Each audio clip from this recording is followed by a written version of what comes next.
Good evening. आज हम लोग संत कबीर के बारे में पढ़ेंगे। संत कबीर हमारे यूजीसी नेट के पॉलिटिकल साइंस के पेपर में एक चैप्टर है जो कि हमें सिलेबस में पढ़ना है। इंडियन पॉलिटिकल थिंकर में एक थिंकर कबीर के बारे में पढ़ना है जो संत कबीर के नाम से जाने जाते हैं। तो हम देखेंगे कबीर दास का जन्म। इन्हें कबीर दास भी कहा गया है, संत कबीर या कबीर दास। तो इनका जन्म इनकी जन्म की अलग अलग मान्यताएं हैं।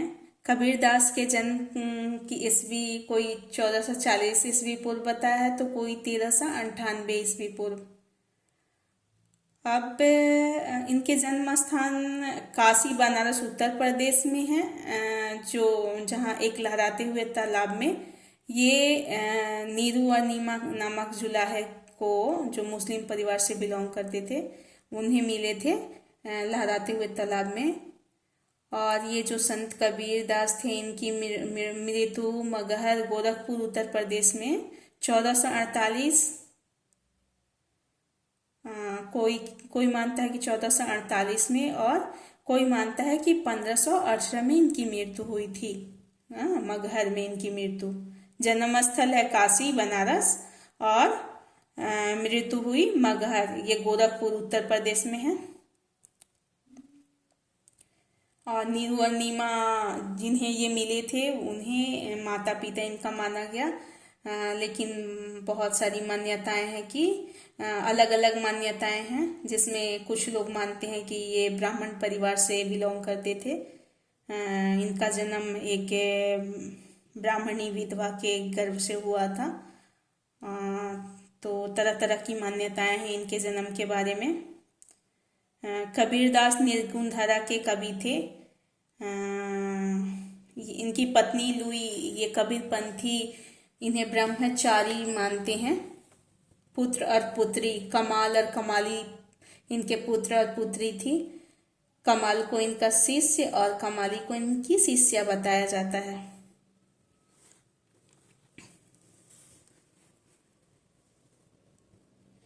पंद्रहवीं सदी के भारतीय रहस्यवादी कवियों में संत कबीर थे।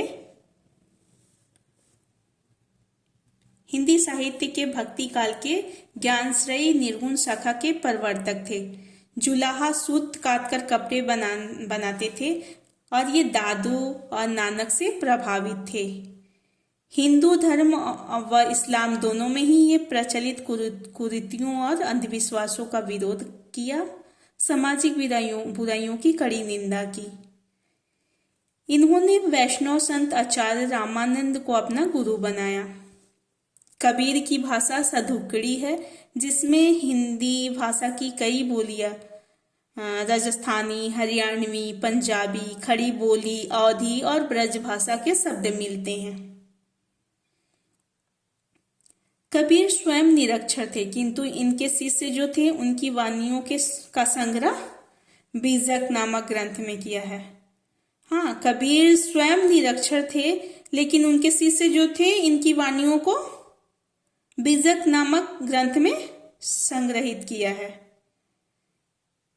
हाँ, उसी के 3 भाग है, साखी, शबद, इस शबद को पद भी कहा जाता है, और रामायणी। साखी में दोहे और सोरठे में संकलित है। हाँ, साखी जो है दोहे और सोरठों में संकलित है। इसमें कबीर की शिक्षाओं और सिद्धांतों का निरूपण मिलता है। शबद ये पद है, इसमें कबीर के प्रेम और अंतरंग साधना की अभिव्यक्ति है। और जो रामायणी है वो चौपाई या छंद में लिखी गई है। इसमें कबीर के रहस्यवादी व दार्शनिक विचारों को प्रकट किया गया है। आदि ग्रंथ में सर्वांगी, पंथवाणी, ग्रंथावली में भी इनके विचार मिलते हैं।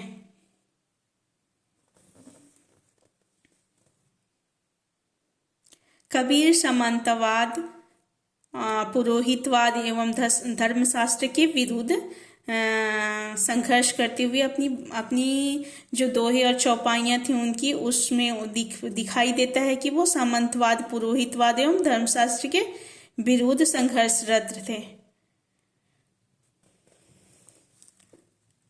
कबीर आदर्श समाज की बात करते हैं, जिसमें वो पितृसत्तात्मक समाज की आलोचना करते हैं, जिनमें घर में काम करने वाली औरतों के श्रम को मूल मिलने का समर्थन किया है।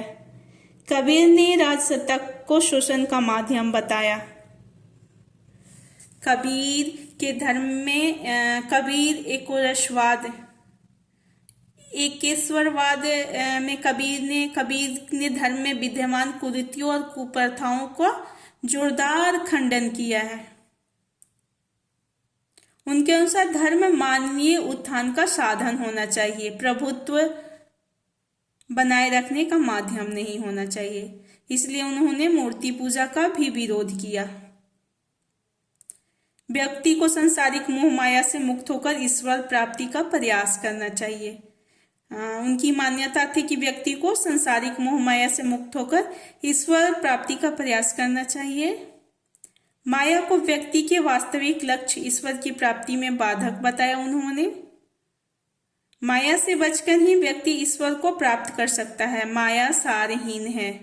जो व्यक्ति ईश्वर की शरण में चला जाता है वो माया से बच जाता है। जीवन मुक्ति के लिए कबीर ने ज्ञान मार्ग, योग साधना और भक्ति तीनों का अनुसरण किया है। कबीर को मानववादी माना जाता है। मानवीय संबंधों के बीच किसी प्रकार की विषमता वो स्वीकार नहीं करते थे। वो कहते थे कि जबकि इस धर्म, ईश्वर, समाजवाद के मानवीय कृत्य संबंध में विषमता को पैदा किया गया, इसीलिए ईश्वर एवं व्यक्ति के बीच सीधा संबंध होना चाहिए। कबीर को एक क्रांतिकारी सुधारक के रूप में भी माना जाता है। कबीर द्वारा एक समतामूलक समाज का समर्थन किया गया है। इन्होंने समाज में प्रचलित अंधविश्वासों, कुरीतियों का विरोध किया है।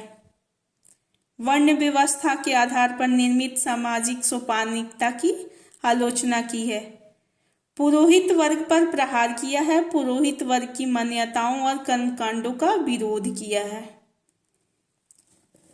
प्रोफेसर महावीर शरण जैन के अनुसार कबीर का सारा जीवन सत्य की खोज और असत्य का खंडन है। हाँ, प्रोफेसर महावीर शरण जो थे, महावीर शरण जैन, वो मानते हैं कि कबीर का सारा जीवन सत्य की खोज और असत्य का खंडन है।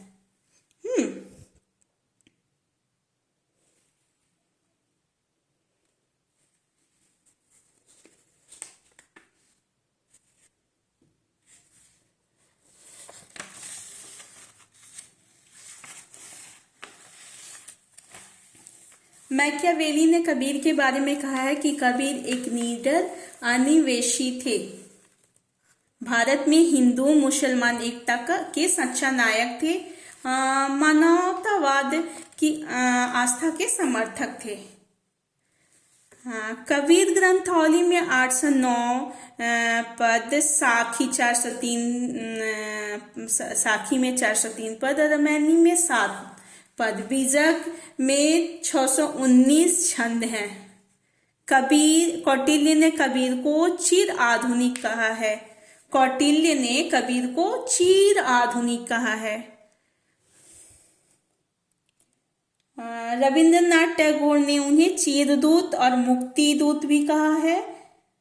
इंडियन पॉलिटिकल थॉट 1917 में पियर्सन की रचना है, जिसमें उन्होंने कबीर के पॉलिटिकल आइडियाज का वर्णन किया है। 14वीं शताब्दी के अंत में जन्मे तथा 15वीं शताब्दी में सिकंदर लोदी या उनके बाद का समय कबीर के विचारों में लैंगिक समानता, एकता, सबको साथ लेकर चलने की, खासकर गरीबों के व्यूज को रामराज, टैक्स फ्री, आदर्श राज की बात देखने को मिलती है और ये अपने आप में प्रगतिशील परंपरा को दर्शाया है। धर्मनिरपेक्ष, जाति विहीन समाज की कल्पना करते हैं। उनकी वाणी को कंपाइल्ड किया गया है, जो वो खुद नहीं लिखे हैं। हाँ, कबीरदास के जो शिष्य थे उन्होंने ही कबीर की वाणी को ग्रंथों का रूप दिया है। कबीर एक अरेबिक वर्ड है जिसका मतलब खुदा, गॉड, महान, श्रेष्ठ, ग्रेट पर्सन होता है। आज भी कबीर के सामाजिक और राजनीतिक विचार प्रासंगिक हैं। गुरु ग्रंथ साहिब में भी कबीर के 250 पद और 250 साखी हैं। सर्वप्रथम कबीर की वाणियों को प्राचीनतम नमूना गुरु ग्रंथ साहिब में मिलता है। कबीर ज्ञान मार्गी कवि थे। आचार्य हजारी प्रसाद द्विवेदी ने कबीर को वाणी का डिटेक्टर कहा है। कबीर की भाषा साधुकड़ी लोक भाषा कही जाती है। लिखे तो बुद्ध भी खुद से नहीं थे और कबीर भी खुद से नहीं लिखे थे, लेकिन उनके शिष्यों ने उनकी वाणी को ग्रंथ का रूप दिया। कबीर की राइटिंग जो थी, कबीर की राइटिंग धर्म और जाति की सीमाओं से परे है। पूंजी श्रम को पूंजी और श्रम का विरोधाभास है। क्लास एनालिसिस की बात देखने में मिलती है। ये पूंजी और श्रम का विरोधाभासी है। कबीर के बहुजन समाज और आज के बहुजन समाज में भी अंतर है। क्योंकि कबीर समानतावादी व्यवस्था को उखाड़ फेंकना चाहते थे। वो जाति के भी खिलाफ थे और क्रांतिकारी सोच वाले थे।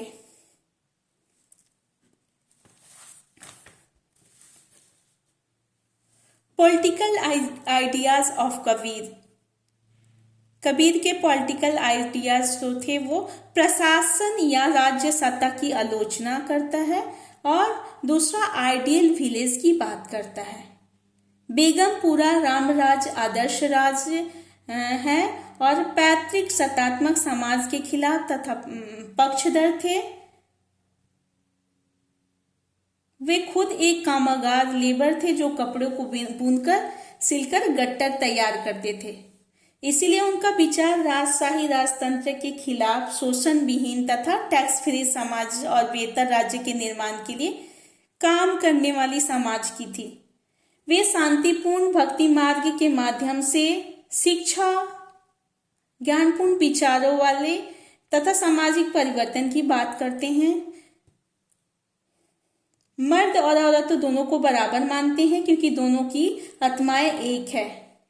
घर में औरतें जो घर का काम करती है, श्रम करती है, उनको कबीर महत्व देते हैं।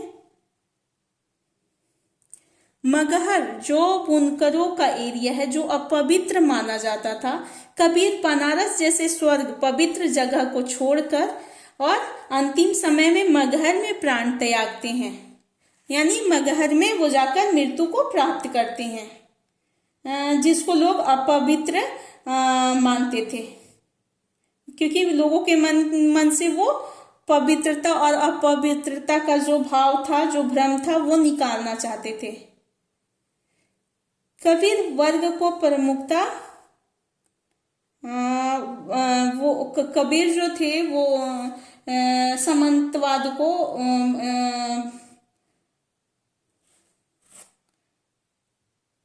उखाड़कर बहुजन समाज की बात करते थे।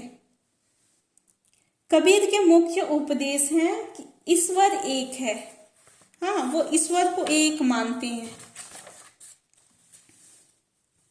कबीर कहते हैं कि यदि पाहन पूजे तो हरि मिले तो मैं पूजू पहाड़, ताते वाचकी भली जो पीस खाए संसार। यदि पत्थर की पूजा की जाए तो भगवान मिलते हैं तो मैं पहाड़ की पूजा करूंगा।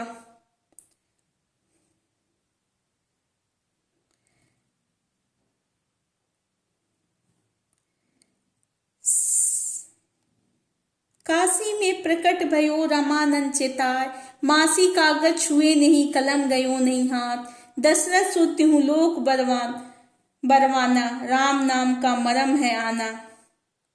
कबीर निर्गुण राम के अलौकिक भक्त थे।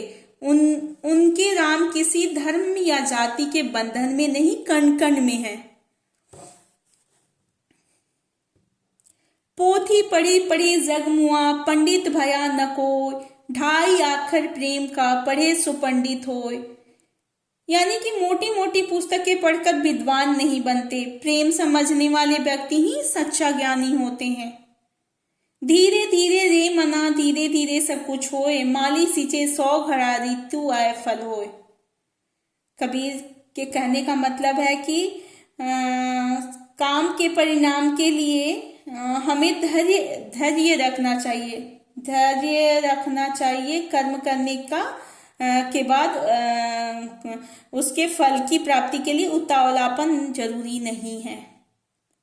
साधु ऐसा चाहिए जैसा सुभाए, सर सर गो गाही रहे थोथी देई उड़ाए।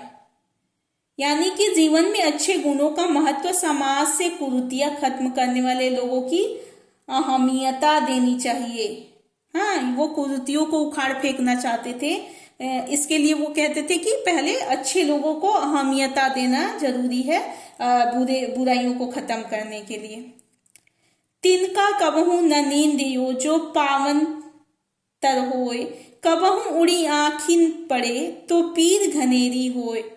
यानी कि किसी को कमजोर समझकर निंदा नहीं करनी चाहिए। छोटा सा तिनका आंख में पड़ जाए तो बहुत दर्द देता है। माला फेरत जुग गया जाति न पूछो साधु का, काकर पाथर जोरी के मस्जिद लय बनाए। जैसे अनेकों दोहे उन्होंने बोले, गुरु गोविंद दो खड़े काकू लागू पाओ, बलिहारी गुरु आपकी गोविंदियो बताए, निंदक नियरे राखिए आंगन कुटी छवाए। इसी तरह के बहुत सारे दोहे हैं। दोष पराए देखी करी चलत हसत हसत, अपने याद न आ वहीं जिनका आदि न अंत। यानी कि दूसरों की कमियां देखकर हंसना सभी को आता है। लोग हंसते वक्त अपने भीतर की कमियां भूल जाते हैं। यानी कि अपनी कमियों को पहले देखना चाहिए, दूसरे की कमियों को देखकर हंसना नहीं चाहिए। जब गुण को गाहक मिले तब गुण लाख बिकाए, जब गुण को गाहक नहीं मिले ना गाहक नहीं तब कौड़ी बदले जाए। हाँ, जब गुण को गाहक मिले तब गुण लाख बिकाए, जब गुण को गाहक नहीं मिले तब कौड़ी बदले जाए। यानी कि कहने का मतलब है कि खूबियों का पता नहीं होता तो सही आकलन नहीं हो पाता। हाँ, हम सही आकलन नहीं कर पाते। व्यक्ति के गुणों की परख होने पर ही कीमत उनकी बढ़ जाती है। यानी कि व्यक्ति के गुणों की परख करनी चाहिए कि क्या खूबियां हैं। हाँ, खूबी अगर नहीं पता चले तो वो कौड़ी के भाव में बिक जाते हैं। यानी कि वो यूजलेस हो जाते हैं, जिनकी भाव कम हो जाती है। हाँ, उनके खरीदार कम हो जाते हैं, वो बिकता नहीं है, उनके मूल्य गिर जाते हैं। इस तरह से हम देखते हैं कि कबीर एक आध्यात्मिक व्यक्ति थे जो स्वार्थों से संचालित नहीं थे, बल्कि उनका मूल उद्देश्य सामाजिक भलाइयां था और वे निर्भीक थे और निडर थे और स्वयं को ईश्वर के अंश रूप में मानते थे। इस प्रकार हम देखते हैं कि कबीर एक संत, भक्त, कवि और समाज सुधारक थे, जिन्होंने तत्कालीन समाज जो तत्कालीन जिस समय वो थे उस समय के तत्कालिक समाज में प्रचलित कुरीतियों का विरोध करते हुए एक समता मूलक समाज की स्थापना पर बल दिए हैं और आर्थिक सामाजिक समानता की बात की है। सर्वधर्म को समभाव रूप से अपनाने की बात की है। हाँ, राम को एक माना है, धर्म को समाज में क्रांतिकारी सुधारों के लिए वो समता मूलक समाज की बात करते हैं। हाँ, वर्ण व्यवस्था के आधार पर निर्मित सामाजिक सोपानता की आलोचना करते हैं। हाँ, पुरोहित वर्ग पे प्रहार करते हैं। इस तरह से कबीर ने गृहस्थ आश्रम को भी सभी आश्रमों से श्रेष्ठ बताया है।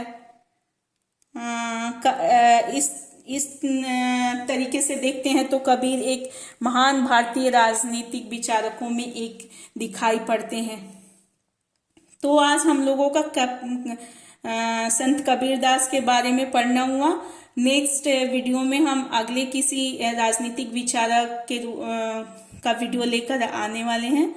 तो आप इसी तरह से हमारे चैनल पर बने रहिए, इसे लाइक, शेयर और सब्सक्राइब कीजिए। Thank you.